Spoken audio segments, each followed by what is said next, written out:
performing a carbon ring replacement on my Sea-Doo 230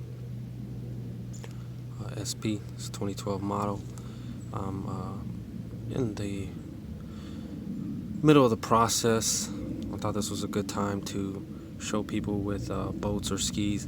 I highly recommend that you leave your jet pump on.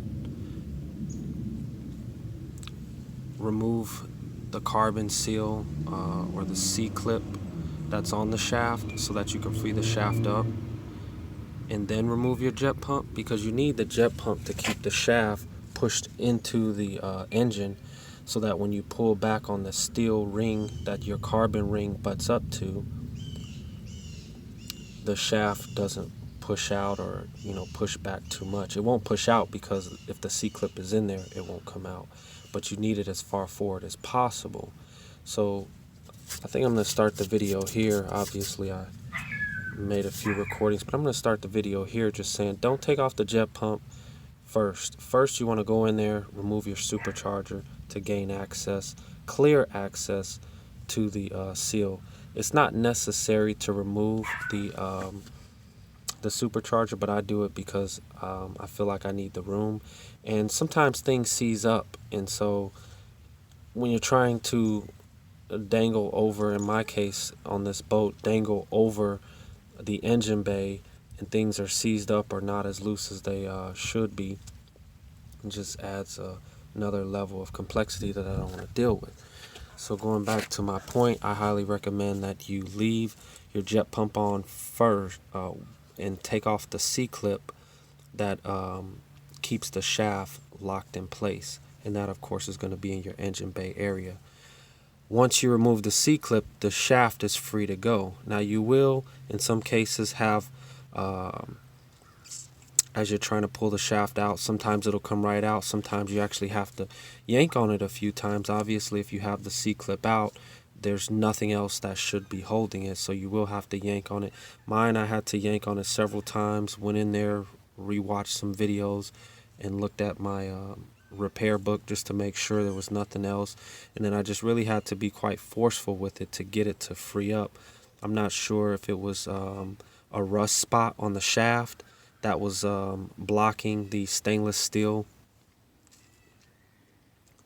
ring that butts up to the carbon ring from continuing its path back so that the shaft can be free, or it could have even been a bearing seal. You'll notice that there's two rubber pieces inside of that area that you're working on. One of them locks in a bearing seal for the engine.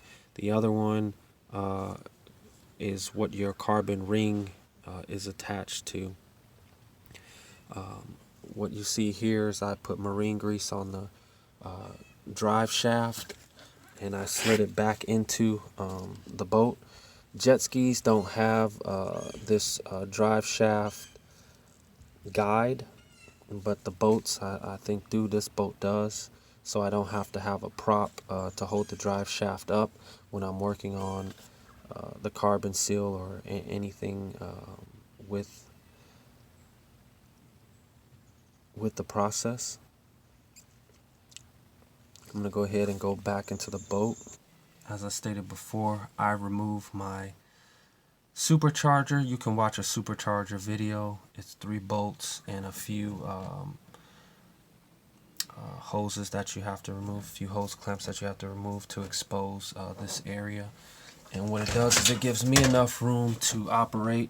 I did have to push my muffler back to give me room to get the supercharger out, but like I said, it just gives me room to operate.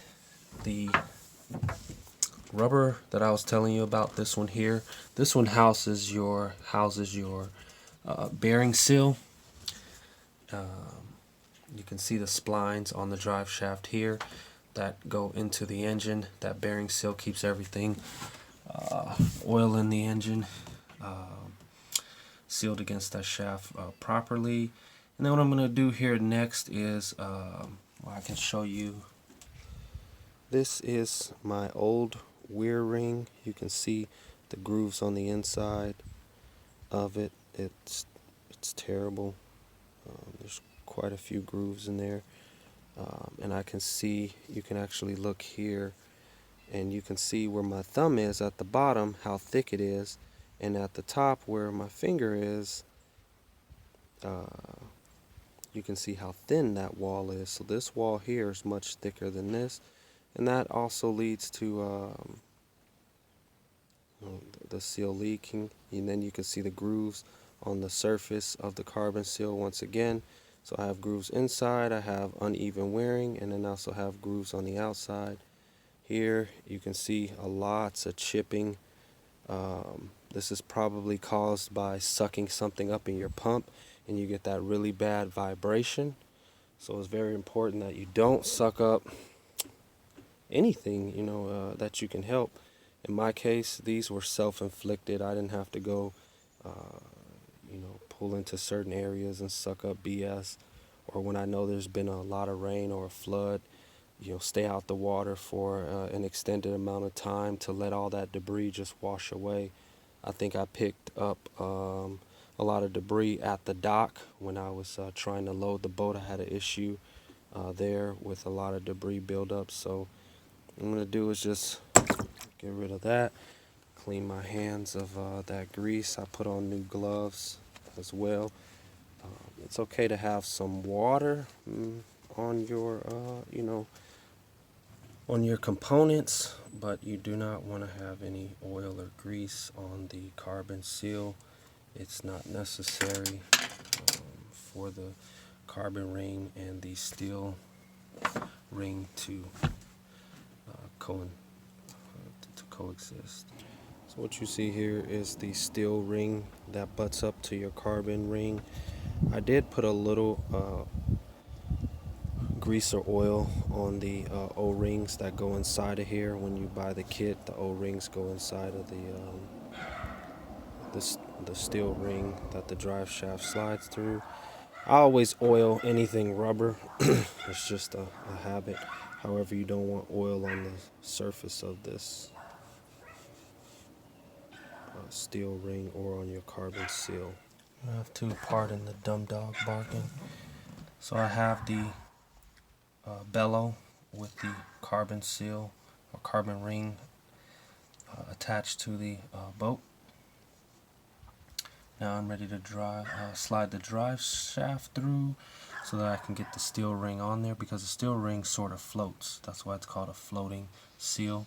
So I need to have the drive shaft in that space between the two rubber boots so that I can put it on. So let's give that a shot.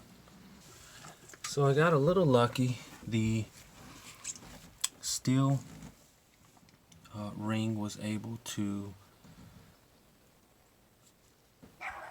hold in place by the carbon ring and the bearing seal that I mentioned where the other rubber boot is. The space between there was tight enough where the steel ring could be lodged in there, and then I just went outside of the boat and slid the shaft through gently so that I didn't knock it down before it got in there, and it went all the way into the engine as needed. The next thing you have to do from here is put your jet pump back on, or secure with a drive shaft alignment tool. Secure that drive shaft from going back, because now you're going to need to take the steel ring and push it backwards against the carbon seal to expose the mark where the C-clip needs to be in order to lock the carbon seal in place. So I'll go ahead and perform that, tell you how it went. Okay, so to me this is the critical part.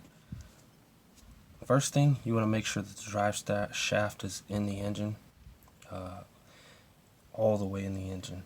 So you want to turn the drive shaft once you slide it in with the carbon ring and the steel ring and the bellows and everything in place.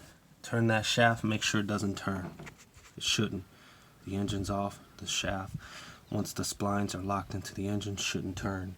You also want to make sure that it's all the way in the engine. So if you have to pull it out a little bit and turn it so that the teeth of the spline maybe catch in a different place, it shouldn't matter. It should go all the way back anyway, but you can never be too sure. So you have to make sure that the drive shaft is all the way in the engine.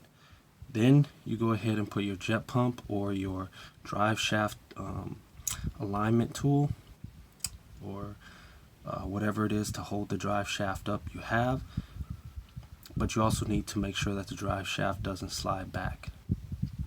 Once you are certain that the drive shaft is in the proper alignment and place, then you can go ahead and attach the C-clip. The C-clip, once again, you took it off to take this off. It's a C-clip on the shaft that is underneath the steel ring. You push the steel ring back towards the rear of your craft, and that exposes the C-clip that you need to remove. The bellow is more or less like a spring.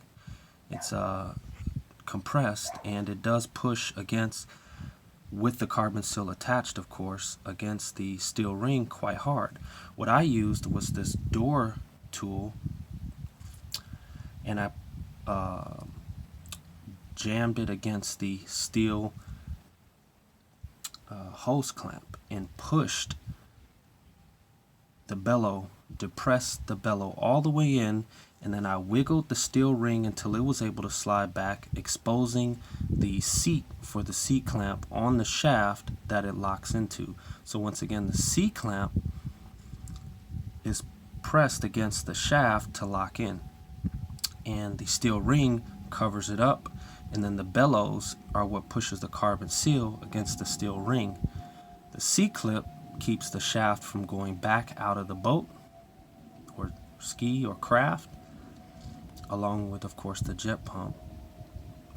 And the bellows attached to the carbon seal, once again, push back against that steel ring, creating the seal that you need. And that's how it all works. So from here I'm going to make sure all of my hose clamps are tight.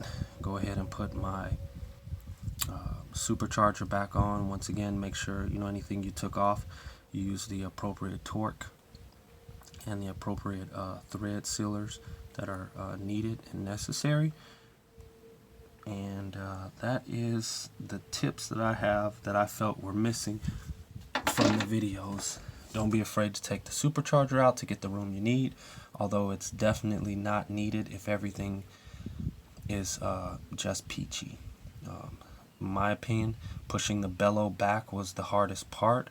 It's you got to be strong. I'm a strong guy. I bench about 320 pounds, and it was tough for me, even with wedging the door puller tool against the steel ring. But it did make it a lot easier to do.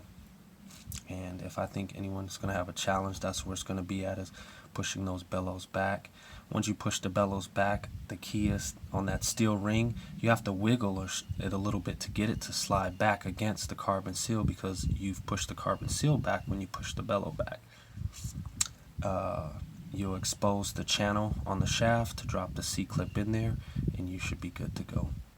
I'm going to put everything away, but if you have any questions about anything I did not show, you can just put a comment on this video, and I can help you out as best as I can.